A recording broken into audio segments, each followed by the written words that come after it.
500 টাকা। মাত্র 500 টাকার জন্য একজন মা বিক্রি করে দিলেন নিজের মাথার চুল। রেহানা খাতুনের এই গল্প শুনলে বুকের ভেতরটা ভারী হয়ে আসবে সকলেরই। ভাড়া বাড়ির বকেয়া মেটাতে না পেরে একদিন সেই আশ্রয়ও হারান রেহানা। 2 সন্তানকে নিয়ে উঠে আসেন রেল লাইনের পাশে সরকারি জমিতে। বাঁশের খুঁটিতে একটি কাঠামো দাঁড়িয়ে আছে, কিন্তু টিন নেই, বেড়া নেই। রোদে পুড়ে বৃষ্টিতে ভিজে সেই অসম্পূর্ণ ঘরেই দিন কাটছে এই পরিবারের। রেল লাইনের পাশে আমি সন্তোষপুর ভাড়া থাকতাম। সেখানে ঘর ভাড়ার টাকা দিতে না পারে আমি মাথা চুল কাটে বিক্রি করে দিয়েছি এবং আমার ছেলে মেয়েদেরকে খাওয়াইছি। আমার স্বামীর সাথে অনেক গ্যাঞ্জাম পেঁচার ছিল, আমার স্বামীকে আমি ছেড়ে দিছি। এখন আমার স্বামী নাই, কিন্তু আমি আমার ছেলে মেয়েদেরকে খাওয়ানোর জন্যই আমি এখন পথে পথে ঘুরে বেড়াচ্ছি। আমার স্বামীর কারণের জন্য আমার পথে আজকে এই হাল আমার। রেহানার কষ্ট দেখে এলাকাবাসীও কষ্টে জর্জরিত। সাধ্যমতো পাশে থাকলেও সেইটুকু যথেষ্ট নয় এই দুঃখিনী মায়ের জন্য। এই ঘরটা ওই আফা এই জায়গায় থাকে, থাকার জন্যই বাঁধতেছে এই পর্যন্ত করে আর করতে পারিনি। অসহায়, ওনার সরকার থেকে যদি কোনো সাহায্য পায় খুব ভালো হয়।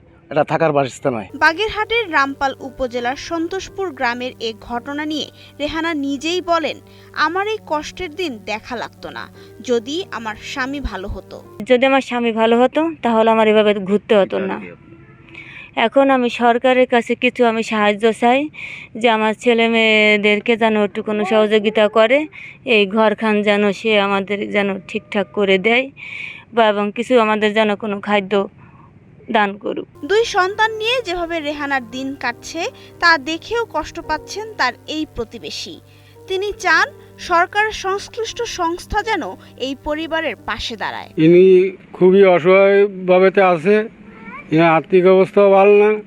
আমরাও সহযোগিতা করেছি, তো আমাদের তো সংসারাদি আছে, আমরা আর কতটুকু দেখবো। এখন তো জনগণ যেদিকটা পারিছে দিক দেখিছে, এখন তো বাইরের অনুদান ছাড়া উনি আর কি পারবে না।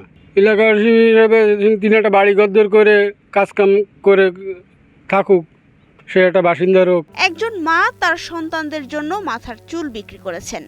রেললাইনের পাশে দাঁড়িয়ে থাকা ওই বাঁশের কাঠামো শুধু রেহানার ঘর নয়, এটা আমাদের সমাজের সামনে একটা বড় প্রশ্ন। সরকারি আবাসন প্রকল্পে দ্রুত একটি ঘর আর সমাজের মানবিক সহযোগিতাই এখন এই পরিবারের একমাত্র ভরসা। ডেস্ক রিপোর্ট, সময়ের আলো।